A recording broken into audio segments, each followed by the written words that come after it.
Welcome to the Lean Focus Podcast, where we bring you inspiring stories of lean transformation with your host, Damon Baker. Wes, Fluke was already an iconic brand, massive trust with customers, market leadership, great products, strong reputation, but most leaders would look at that and say, don't touch it. But you saw something different. You saw a business that was respected, yet vulnerable. Can you take us back to that moment? What did you see that others might have missed? Well, Fluke certainly was and is an iconic brand with an exceptional business, exceptionally loyal customers, and leadership in a wide variety of different product lines. For sure, all of that's true.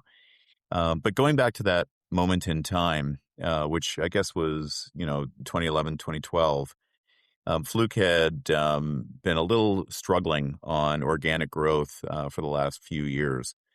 And there's lots of reasons for that. But one of the key reasons really gets back to the brand's success. The business had a very strong market share in most of its product categories. Didn't have a winning share in every single product category, but in many of its product categories. And it's a little harder to gain market share when you're up at 40, 50, or 60% market share. At some point, you're starting to hit a little bit of a ceiling. And so Fluke had that dynamic.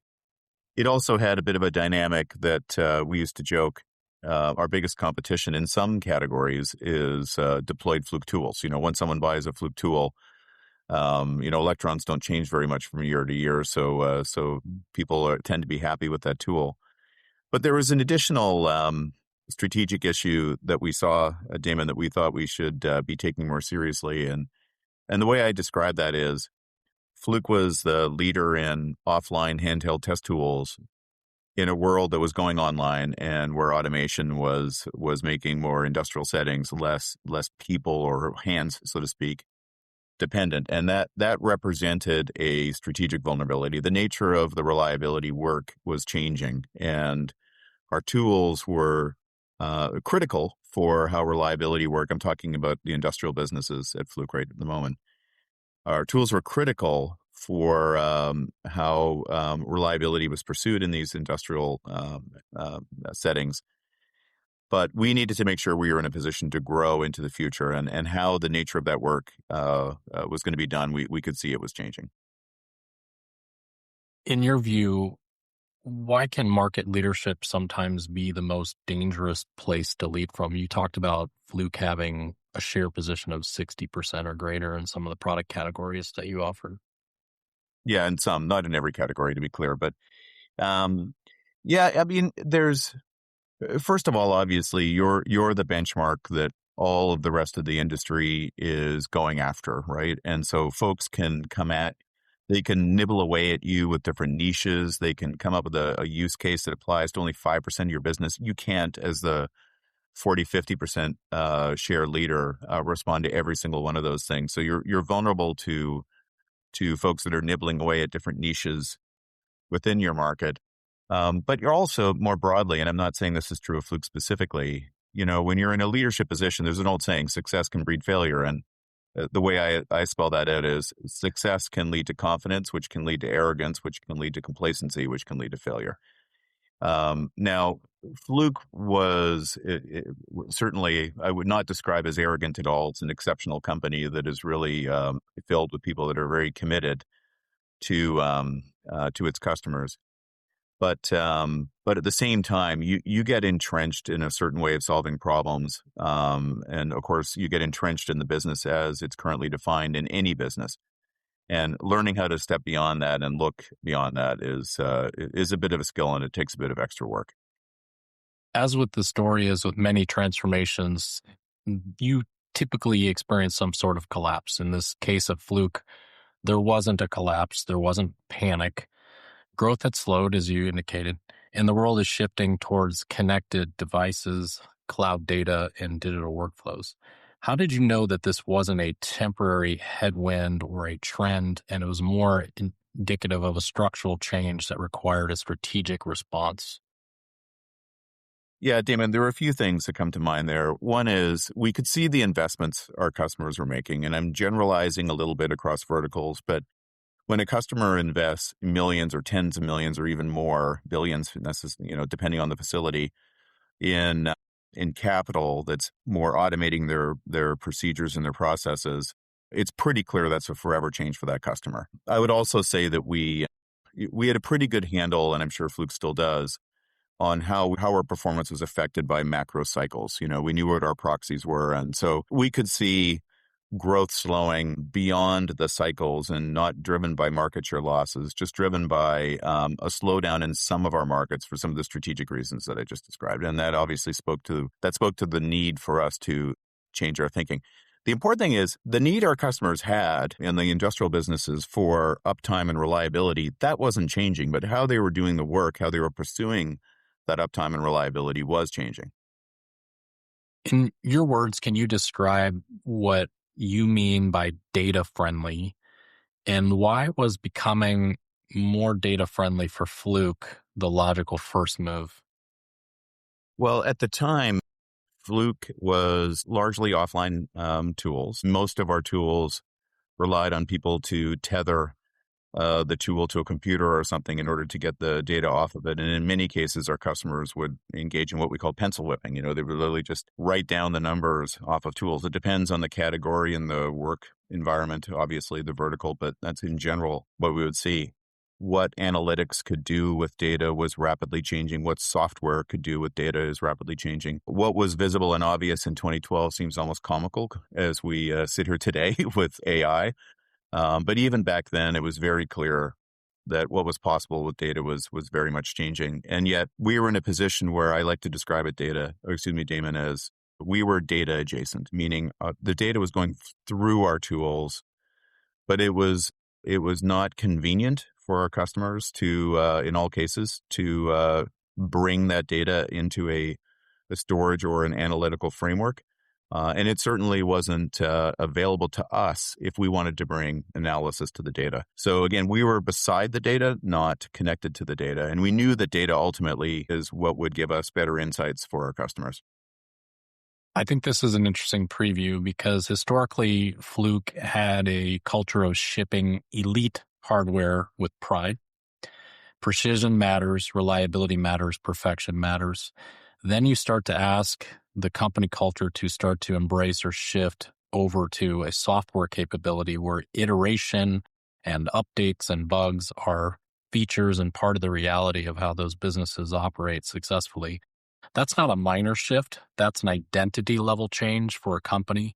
How did you navigate that tension internally? Because I can imagine you may have had factions inside of the company sort of wanting to preserve, wanting to break out. Can you take us back to that time? Yeah, no doubt that's true. The antibodies were very real.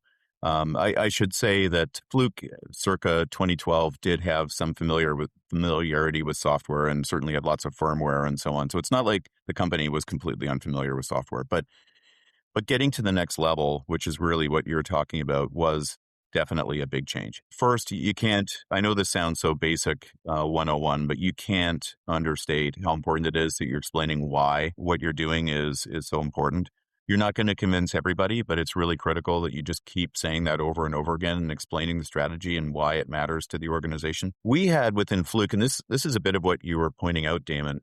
Again, I'm talking about the industrial business at Fluke. There's a few different businesses within Fluke, but they build hardware that goes into highly energized environments that are literally life and death, right? So if Fluke ships bad hardware in one way or another, people can very easily die, and the seriousness that the organization takes with that responsibility is appropriate, and you compare that in software, where, you will ship software that has some bugs in it from time, like these, it's just a fact of life with software, and just helping to raise the right sense of calibration, let's say, on what that means compared to hardware. Said differently, bug fixes is not akin to a recall in hardware. It could be if there was a safety issue, but that's obviously not something you ship with. But just a whole calibration on what it means to ship software.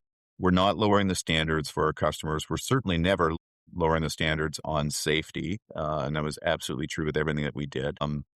But by going into more of a software orientation, we can build out functionality and have cascading functionality that builds over time. So it is a shift from take all the time you need to build a perfect product and ship nothing but a perfect product to the software ecosystem, which we all know works a little bit differently than that. I think the other thing that has to be said, Damon, is, and maybe this is implied in your question, there's anytime you're pursuing some kind of a disruption like this, there's also fear, and sometimes that fear isn't presented to you as clearly as you might think, but there's no denying it. When we talked about how important software is and the investments we're making and why we're making those investments and so on, the unspoken concern that many had in the hardware organization is, hey, suddenly all the investments are going to be in software. We're not going to invest in hardware anymore. And by the way, someone might be 50 years old. They've been a hardware engineer all their whole life. It's like I'm not going to pivot to software. That's not a migration that's real for me. And so this feels threatening. That's part of it too. And every time I've been in an organization, including my current organization, where we've encountered some of this, you also have to put into context the hardware part of the story. The fact is, Fluke was looking to push more into analytics, data, and software. It's been doing that, I think, rather successfully. It's still a hardware company too. They ship a lot of great tools, and I imagine they will continue to do so for years to come. So it was equally important to make sure that the hardware part of the story was also told, so that that just helped obviously to reduce the fear and reduce the defenses in the organization. So I come back to customer safety, tell the whole strategy, not the software strategy, but at the same time, you got to tell the software strategy and also why that's important in terms of where the company needs to go. Yeah, so it's not an either or an or, it's an and. For sure. Yeah, for sure. You said something important happens in transformation. Once you plant the flag, the right people begin to emerge. Who were the people that leaned in, and what did they have in common? You don't necessarily need to name names unless you really want to, but just kind of take us back to maybe some of the departments and functions that really stood out in that time. Yeah, I mean, it's tempting to name names because it really does come down to individuals. Certain individuals really distinguish themselves. I think when I go back, the very earliest days of all of this was a very modest effort. Like I said, back in late 2011, 2012, which we called Fluke Connect, which was really not much more complicated than trying to get our tools to communicate wirelessly and share data wirelessly with, a laptop and a software system, let's say. And even that was quite a transformation for the organization. I think the folks that emerged within the company at that time, certainly Melissa Hammerly is one that comes to mind. She very much emerged as a key leader in that respect. The characteristics that she had, she was very forward thinking.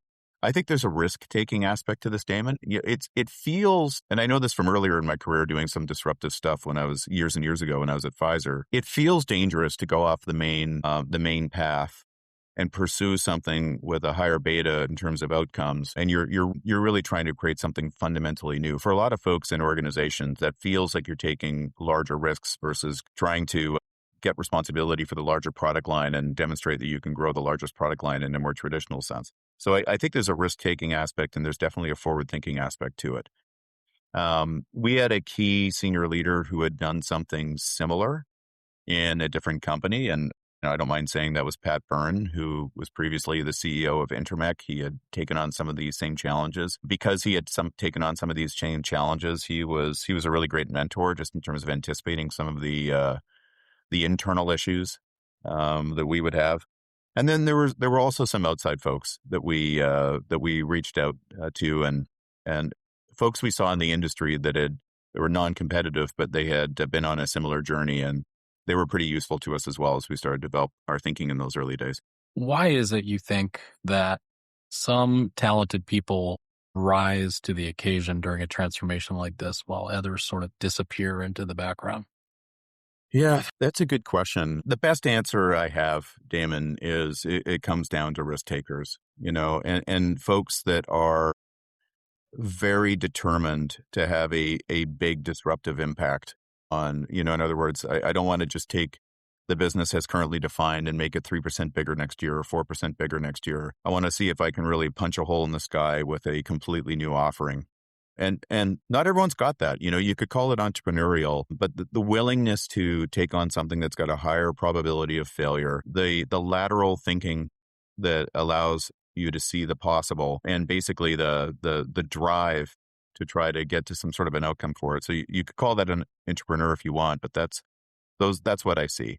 But risk tolerance is not to be underestimated. I've seen over the course of my career many incredibly smart folks that really believe that I know it sounds absurd when you say it this way, but they really believe the path to greatness is playing it safe over and over and over again, and the truth is, the path to greatness means you got to swing for the fences sometimes and try something really disruptive.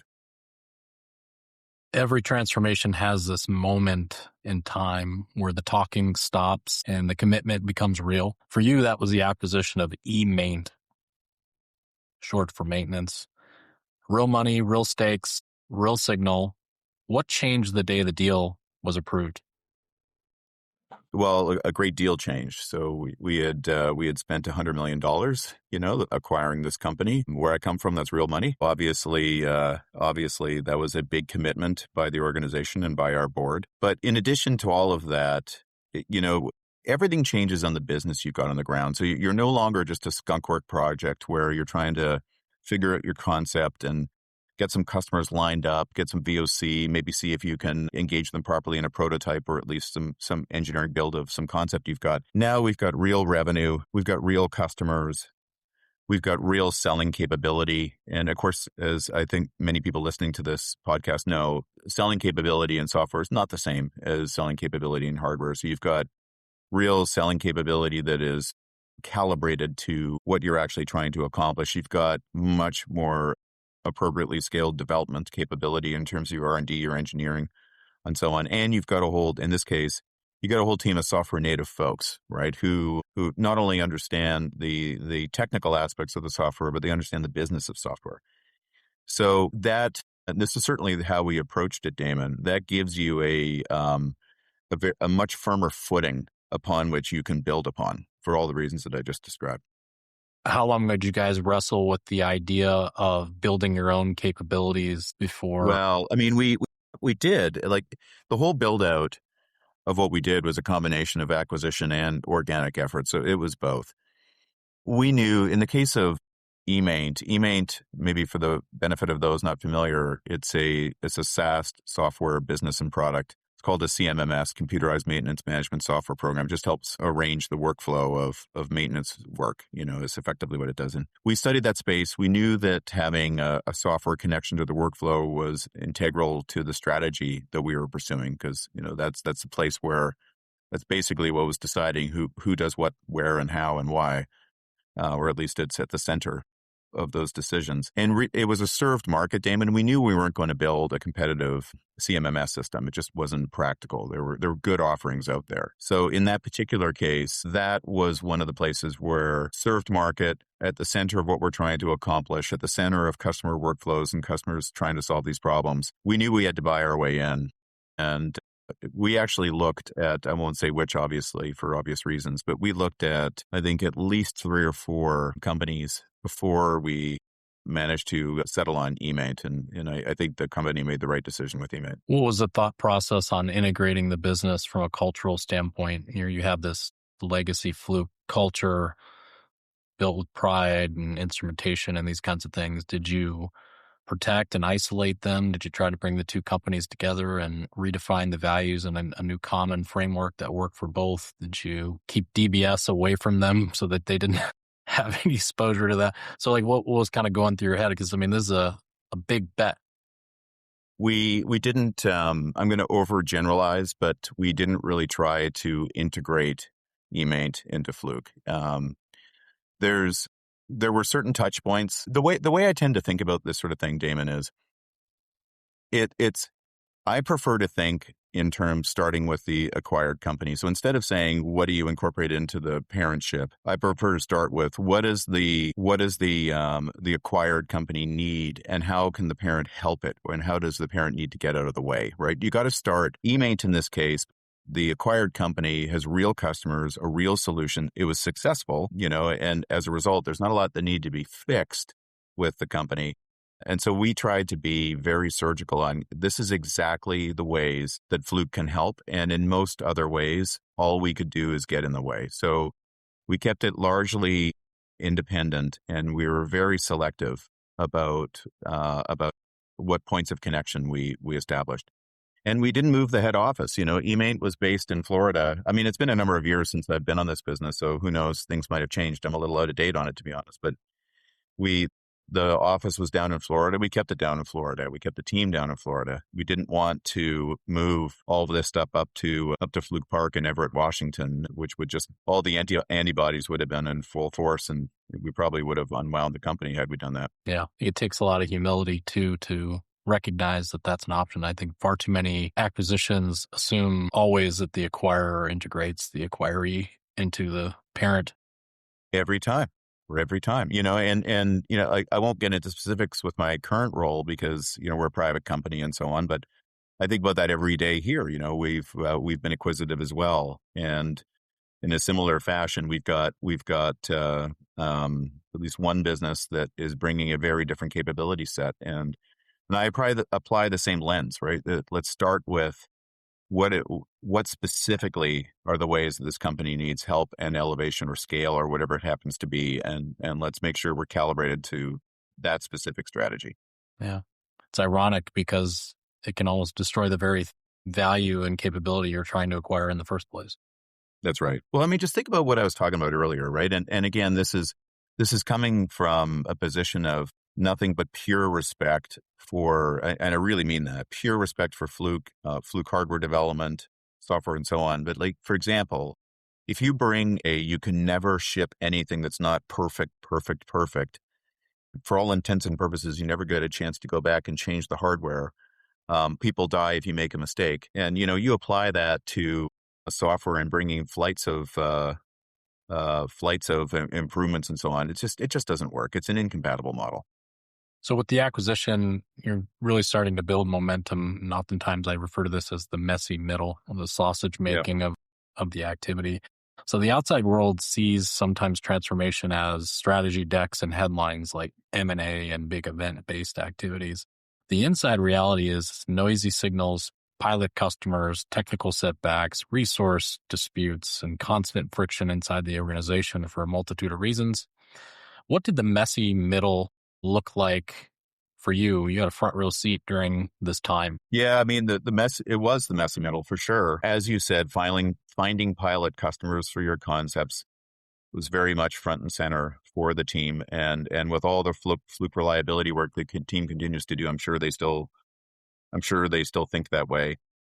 During this time, it's a lot of believing what problem you're trying to solve and finding out that you're wrong. One of the things that I certainly learned during this process, and later on in the journey, we worked with Eric Ries, the Lean Startup author. And, what he was very good at teaching is, speed to customers, speed to getting a paying customer, right? And just, forget about PowerPoint decks in your boardrooms and trying to get it perfect and so on. You got to get something in front of customers they're willing to pay for as fast as you possibly can, because it's only when you know that you've got something in front of a customer they're willing to give you money for that you actually know you have something.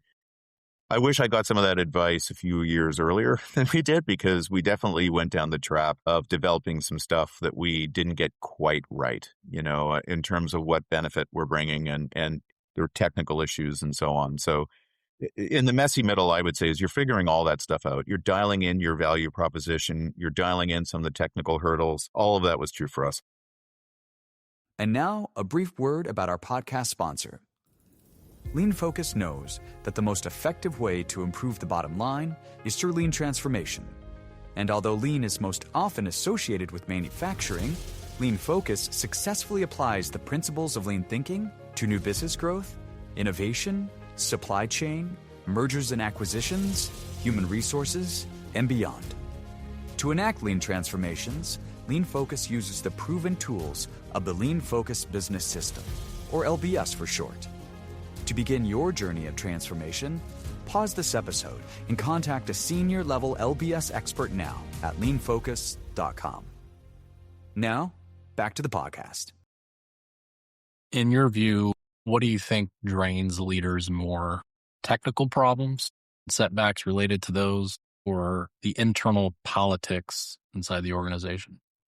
I think I'll start with this and say for mid-level leaders, especially the ones you're counting on to drive innovations, it's definitely the politics.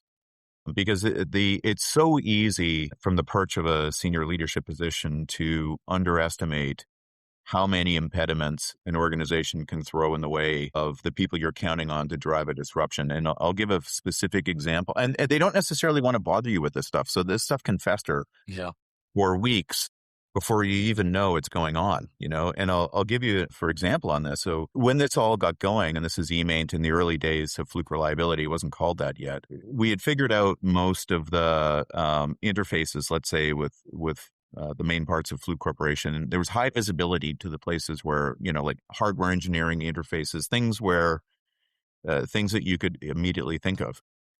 But what I had missed is, for example, is just even down in the admin functions, like they had to get a new contract for a customer as they're looking to do a pilot exercise with the customer, an NDA, whatever it happens to be. And it would go into the queue in the legal group, and the legal group would just, make their way through the long list, right? And they would prioritize according to the size of the contracts. So here you've got your venture doing a pilot that doesn't bring much revenue. Against that, maybe there's a large contract for a traditional customer on your traditional business. They were getting bumped to the bottom of the queue over and over and over again, ended up waiting like 6 weeks for a basic contract approval.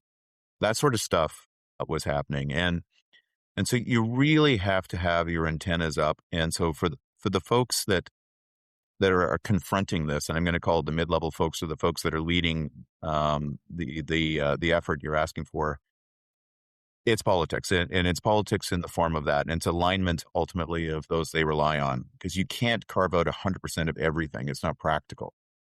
But at the more senior levels, I think let's call it at the investment level, there's a real fortitude test to this, right? Because you do learn, right? And you have when you're taking on one of these things, unless you're launching an AI business in 2026, which seems to be hyperscaling right out of the door, you are probably, putting in 3 units to get 1 unit of output in the early days as you get your flywheel going. So I think at the more senior levels, the folks that are really making the investment decisions, it's really a test of fortitude and patience, and knowing what to be patient with and what not to be patient with. That's more where I find the tension. You mentioned earlier Eric Ries and the Lean Startup and the need to rapidly iterate and get an MVP in the hands of a pilot customer to see if it's something that they're willing to pay for and if it solves a real problem. How did you have to design the industrial product development all the way to, frankly, to commercialization of software inside of Fluke? Because I could imagine if you had to try to run software through a stage gate process and a monthly portfolio meeting review and these kinds of things, it would get slowed down in the gears of how hardware kind of typically operates inside of most companies. Can you talk through how you guys made that work internally? Yeah, we had a separate stage for the R&D process. We had a separate stage gate process for I'm just going to call it the speedboat, as opposed to the Panamax cruiser, right? So we had a different R&D process, a stage gate process, and you absolutely need to do that for a lot of reasons. The traditional metrics of most established company R&D tollgate processes are not going to work. The certainty around the markets and competitive sets and so on is not going to work. Usually what you're risking is not the same. In other words, you're generally risking much less development dollars. Generally, the biggest risk is taking too long to get to outcomes as opposed to spending some money. So the whole R&D approval gate process has to be quick, nimble, and light, and reward experimentation at the prototype stage. So we paralleled something that mimicked, let's say, a traditional tollgate process, but it basically was stripped of a lot of the pomp and circumstance. It was much less data required, for better or for worse. But at the end of the day, you're creating new products, novel products that don't exist. There's only so much data you're going to be able to get, right? I mean, beyond pilot customers, and also calibrated the smaller groups. We didn't have a room full of 30 people reviewing this stuff. We had a smaller, much smaller group, myself included. I stayed very close to all those decisions just to cut through the nonsense. So it was a process. I think it was appropriately disciplined, but it was much much lighter in touch than what we did on the mainline business. How did this process help you get prototypes in the hands of customers fast? By doing real-time decision-making, approving different proposals pretty much in real time. I tried to make sure that no decision was sitting more than, like, say, a week. And we did that. I mean, we certainly did. Now, we also made some mistakes, but it wasn't because of the development process. This is all part of why the prototyping matters so much. We had things to figure out in terms of expected battery life. We had things to figure out in terms of the nature of the value proposition that industrial facilities valued the most. We had things to figure out in terms of radio protocols, how to get data out of noisy industrial environments, with some technical issues. And honestly, with some of these things, the only way to figure it out is to get those prototypes in place. So as you're running these two product development processes inside the company in parallel, at what point do you sort of reflect on the instrument side and go, man, like we learned a lot over here on the software side, and here are some things that maybe we could go back and revisit the paradigm of how we design and launch and do product development on the hardware side? Did you guys come to those do you mean insights? from a process standpoint, Damon? Yeah, or do just you going mean back and revisiting the processes on the hardware side as a result of the software side doing so well and being more agile, so to speak. Yeah, we did, but it's we adjusted a bit, and what I mean by that is, in particular, the way we approached it. This is getting towards the end of my years at Fluke, but the way we approached it is we didn't spend as much time hand wringing over multi-year P&Ls, let's say, right? And that this is a little bit of the lean startup sort of mindset, right? By the time you're talking about a new product offering, by the time you get 3, 4, 5, 6 years out, you don't know it's a little bit of folly. You can put in whatever numbers you want. And so we put more weighting into the health of the market, the secular drivers of the market, and the right to win. Why do we believe we've got a competitive right to win? And a little bit less on hand-wringing over exactly what the numbers are going to look like 5 years from now. But it was still, and I think appropriately so, Damon, it was still a heavier, for lack of a better word, process than what we had in place for Fluke Reliability and for our transformative efforts, because most of these other projects are very big projects that are might be tens of millions of dollars of development expense and years of development. So you're not kicking off a little skunkworks thing that you're going to be using to get some prototyping with a customer. You're kicking off a major new chassis that you're going to be living with for 8 years. So it's appropriate to bring a different level of scrutiny to those decisions. So eventually this is no longer a side project anymore, and it has become Fluke Reliability, a serious move into the predictive and preventative maintenance space. When did you realize that this was becoming a real business and not just an experiment? Well, I mean, when we had a business, when we had, and some of this was organic, some of it was inorganic. But when we had real revenue, real customers, repeat customers, when we had the beginning of the organic and inorganic elements truly coming together in a synergistic fashion. So the Fluke Reliability ultimately came together as a company within Fluke, if you will. It was given heft by the acquisitions, but it was really when it got to a stage where it was an actual business. So strategically, what did that represent for the company? Kind of thinking about things like, what does that do for stickiness? What does that do for customer retention? What does that do for platform engineering across instrumentation? And many things I'm missing. Well, the way I think about it is, think about the broad strategic narrative here with Fluke, right? Fluke, and again, I'm talking the industrial business. There's other businesses within Fluke, but I'm talking specifically the industrial business. Fluke, as I kind of started the interview, at one point in time was an offline handheld industrial tool business. And it was trying to serve the need for uptime and asset reliability in industrial settings.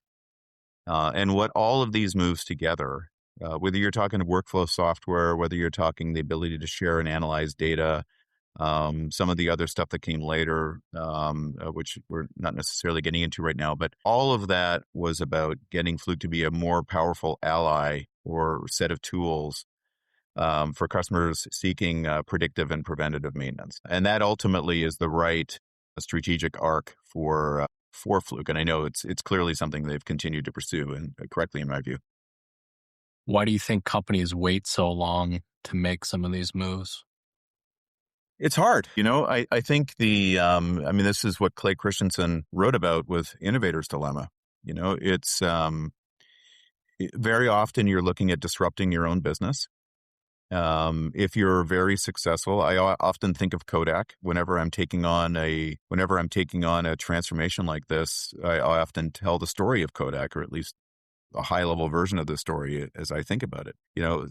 Kodak in part got into trouble because they defined their business as a film business. I know I'm overgeneralizing. I'm sure there's many people, may perhaps even listening to this podcast, that know the intimacies of the Kodak story better than I do. So forgive me taking some license here. But, Kodak invented the digital camera. They decided they're a film business first and foremost. They could have decided they're an image business, or they're a memory business, or whatever the case may be. And had they decided that they're an image or a memory business, they would have embraced new technology that allows them to serve their customers with something novel and something new. And that's why, to me, the difference of Fluke being a tool company versus being a reliability solution, that's got growing capabilities in predictive and preventative maintenance, so important, because how you define your business matters so much.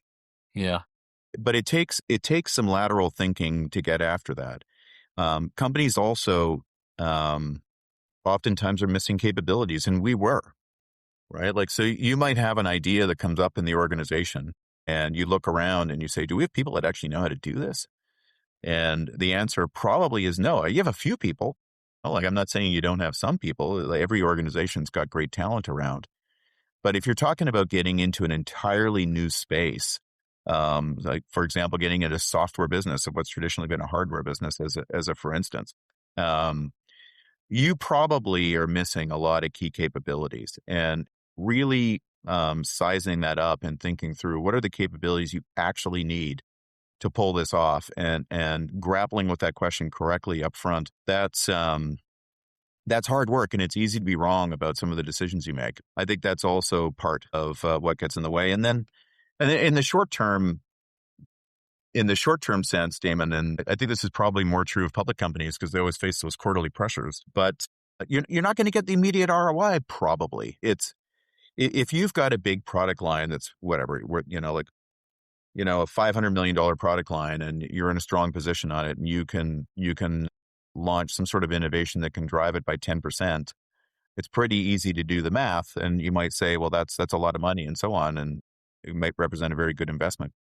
As soon as you're talking about some skunk work stuff that is starting from nothing, and you're bootstrapping something within the organization, you're probably not getting $50 million straight out of the chutes, in terms of incremental revenue. So now you've got more problems to solve, more capability gaps to address. You've got to throw a lot of intellectual horsepower into it, a lot of personal time as the leader, and it's simply not going to give you an immediate payoff. And I think that if you've got a short-term mindset, a lot of leaders just don't make that choice. And I think so. I think that's part of it too, quite honestly. Yeah, and some corporate structures too can actually hamper the ability to make some of those strategic decisions because they want preciseness of information. They want risk to be mitigated, and a lot of what you're doing here is innovative and it's breakthrough, and it's the unknown, and it's not a profile of risk that many corporate quarter-to-quarter results and financials and kinds of things are willing to bear. Yeah, for sure. So I want to switch gears to culture. Sometimes the biggest win isn't the new venture. It's when the legacy business starts evolving because of the new venture and the position and the direction the company's taking. So you've said even unaffiliated tools became more data forward. How did you know that the transformation was actually changing the DNA of Fluke? Well,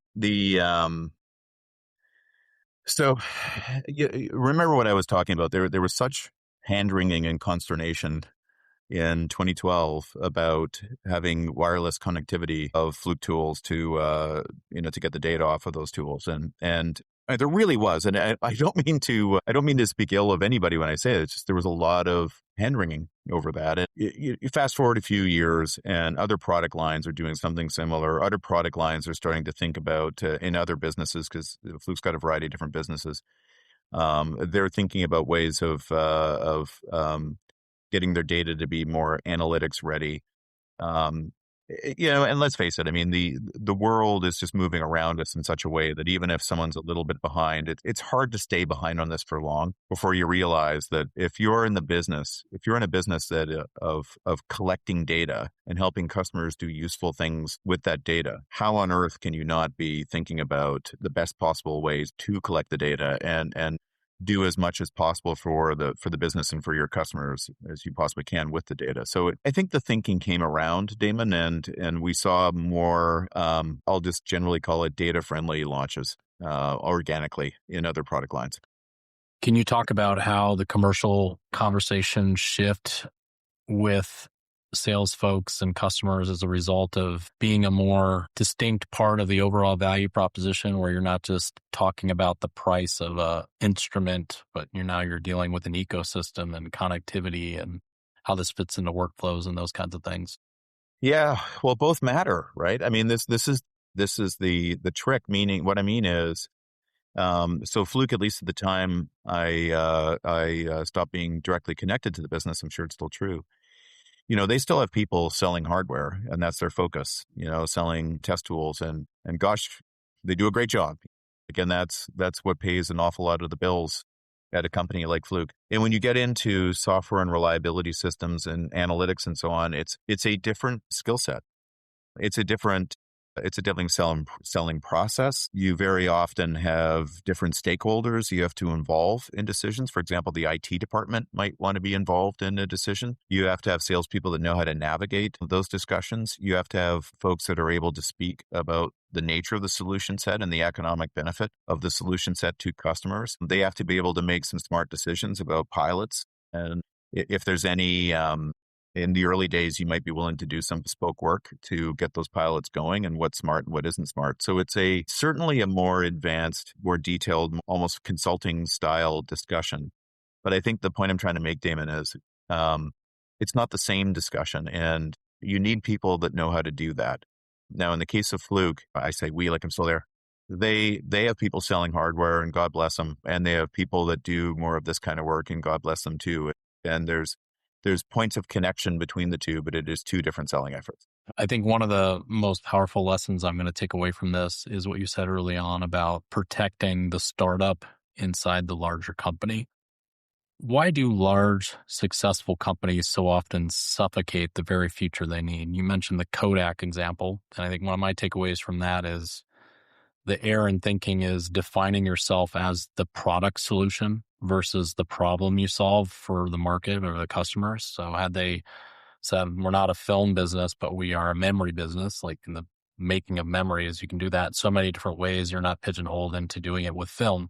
As an example, maybe they wouldn't be where they are today. So what, in your view, why do successful large companies suffocate the very future they need when it comes to innovations like this? I think it's very easy to underestimate how many tentacles can introduce themselves into a business like this and drag it down. And the thing I often think about, Damon, is a lot of the management systems and processes in a larger organization are really about risk management and just making sure that capital isn't wasted, bad customer outcomes aren't being put at risk, legal risk isn't being introduced, compliance risk isn't being introduced. And those aren't bad things, like it's good to avoid that risk, obviously. But if you bring a blanket of risk across 14 different admin functions, aren't 14 different admin functions, so you get my point, or 14 different departments, let's say, it's every single one of the people in the company that is interacting. Let's say someone from legal, someone from whatever, quality control. All those folks might believe that they're operating in the best interest of the company. I don't, very infrequently will you find someone that has ill intent. They're doing what they honestly think is best, but what they're really doing is they're bringing a bureaucratic blanket onto the business that the business isn't scaled to handle. So if you've got a business team in a large corporation, it's usually muscled up to figure out a way how to move through all that stuff and get stuff done, and in spite of all the control systems that are around that. Now you take a small startup where you've got, instead of 100 people or 200 people or whatever, now you've got like 10 people. And by the way, they're trying to line up pilot customers. They don't have time to fight the matrix, right? They don't have time to do it. And they don't necessarily have the relationships, especially if they're part of an acquired company. So I guess what I'm trying to say, Damon, is there's something natural about that happens in organizations where the tentacles reach out, just everyone just feels they're doing their job. And it's predictably destructive unless it's very carefully engineered. And I think to a certain extent, I'm dealing with a little bit of this right now with my own company. So I'm reminding myself of some of these things as I'm saying it, ironically. But it really requires a lot of senior executive oversight to make sure that the points of connection make sense and they're calibrated and they're strategic. And you can't undermanage that. Yeah, I think it's a great point. And I think so much of that can actually go unchecked without you even realizing it. When you think about all of the functions internally in the acquiring company, reaching out to the acquired company and getting them on the IT system and getting them on the finance system and getting them in the legal portal and making sure that they're doing their ethics and compliance training and. And all of those things are well-intentioned, seemingly great processes. But to your point, they're designed for an organization of 10,000, not 10. And now you're heaping all those requests on this newly acquired team. And they're like, hey, you guys bought us so that we could create this software together. And now you're asking me to show up to your monthly meeting and make a 100-point PowerPoint slide deck every month. Yeah, that's exactly right. And of course, some of the things on that menu, like say compliance training, you might say, you know what, we're doing the compliance training, it's critical and so on. And so I certainly wouldn't want to suggest that something like that is wrong, but you got to be selective and targeted and just say, and again, I know I said this earlier in the discussion, I like to start with not what should we incorporate with the smaller company, but rather what does the smaller company actually need? Like truly need, not because of egos and empires and functional ambitions throughout the organization, but what do they actually need? And you have to start with your aspiration for the small business to answer that question properly. So now you're doing it again. You're leading Evident Scientific, where you're the CEO, another world-class company where software and data are reshaping customer expectations. How much of the Fluke playbook applies again? Yeah, I mean, a lot of it does, Damon. I think the need to make sure that the speedboat, so to speak, is set up correctly certainly applies. I think the need to explain strategy to the broader organization in all the ways that I described earlier certainly applies. The need to make sure that you've got the right people in the right roles and you're addressing key capability gaps certainly applies. I find myself, and again, it's like, I know we'll spend a little bit less time on Evident in this discussion, but some of the exact same things that I talked about with Fluke, I find myself thinking about and or engaging in at Evident, right? It's a very similar thing. You've got a hugely successful supplier of traditional offerings. In this case, it's microscopy going into life science and material science and other settings. And as was the case with Fluke, very different set of drivers, but you've got more and more digital offerings, more and more analytics, more and more software, and so on. And so some of the same dynamics apply for sure. What mistakes, looking back on it, won't you repeat this time? I think I'm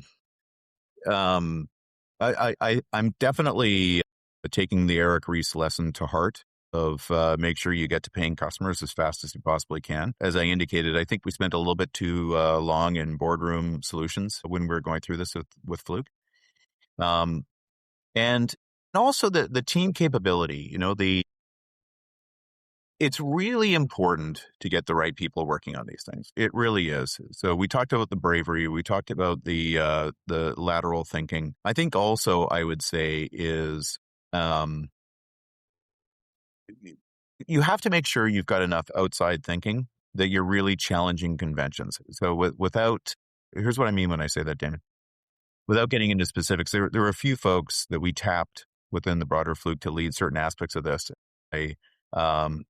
I think in some cases they were still thinking incrementally to what they were used to, so it was hard for them to really think laterally as opposed to, I can make this 5% better, the way that I'm used to doing within Fluke. And so making sure that if what you're looking for is a disruption, something that really is a novel solution set for customers, you really have to just stare at the profile of folks that you've got working, and do you have truly disruptive thinkers that are a part of that? And there's a good chance you have to go outside of your organization to find some of those folks. What's a killer question you ask to kind of get at that? Oh, that's a good question. What's a killer question? I think, for me, I don't know if it's a killer question, but a lot of it for me is just seeing what people believe is possible. So I look for people that are trying to really understand customer problems very deeply, properly. Like they really understand customer problems. They might be frustrated on being able to solve those problems for customers because they're bouncing up against technical limitations, but they're anchored in customer problems and a relentless zeal to solving those problems. So if I were to say I'm looking for something, that's a big part of what I'm looking for, as opposed to, well, I got this product line and, we stuck a widget on the product line and we got 10% better as a result. God bless those folks too. You need them, but that's not the person that you want running your disruptive innovation. Wes, what stands out to me in your story is that disruption isn't just a strategy issue, it's a leadership issue. And it asks leaders to challenge what made them successful before the market does for them. So for CEOs listening, what's the hardest truth about leading reinvention from a position of strength? What's the hardest truth about leading reinvention? You mean as a market leader? As a market leader. Yeah. You got to be prepared to disrupt your business, or at least explore possibilities of disrupting your business. I mean, that's ultimately what it's all about, right? I mean, that is the innovator's dilemma, right? You're enormously successful with a certain approach to solving a problem for customers. You're the leader in whatever that approach happens to be. And by definition, if you're looking to take a generational shift forward, as we sit here in 2026, obviously AI is the thing that everyone's thinking about, and hopefully everyone's thinking about. If you're not prepared to disrupt your own business, then someone else is going to do it to you. It's that simple, right? And it's that much harder when you're the leader. It just is. If you've got a 2% share of a market, you can take risks. It doesn't really cost you all that much, especially if you've got a business that's producing cash and allows you to make those investments. If you got a 50% share or 40% share, or otherwise you're some form of a market leader, inevitably you're going to be asking, well, how does this work? What does this mean for the base business and so on? So you really have to have courage of convictions as it relates to these things. I think for those that get stuck on that sort of challenge, we've all heard if you don't do it yourself, somebody else is going to do it to you. And that's all true. But I think I would also add to that sometimes spending time with a revenue model helps you get comfortable with the disruption. Just because you disrupt your own business doesn't mean your organization shouldn't get paid. And it might be a novel form of revenue. It might be subscription-based. It could take a variety of different approaches. But figuring out the economics for your organization will help you get more comfortable with it. Yeah, I have to say, let me do a call out here. One of the people that we benchmarked and talked about in the early days and eventually developed a relationship with, and he ended up selling his company to Danaher, was Justin McElhatton of Industrial Scientific. And the reason why I call that out, Damon, is it's a brilliant example of what I'm talking about. So all the way back to that era, Industrial Scientific was in the business of selling portable gas detection hardware, like through Grainger or, whichever other customer. And over a period of time, they developed a SaaS offering called iNet, which is effectively a subscription-based solution set offering of gas detection, which was hardware and service and everything associated with it. And if you ever listen to Justin talk about getting that going, getting the SaaS flywheel going against a traditional hardware selling model, it's slow at first. People wonder why you're doing it. And eventually, once he got that flywheel going, nobody could touch him, because now you've got a broader solution set that your competitors just have no answer for. So it really is about being willing to face down the innovator's dilemma and disrupt your own business. Wes, I love the story. Thank you for sharing it. Where can people learn more about yourself and Evident Scientific? Well, I guess on LinkedIn. Evident Scientific, obviously, we're easy enough to find on the web. We're one of the world's leading providers of microscopy equipment, serving high-end life science and material science applications.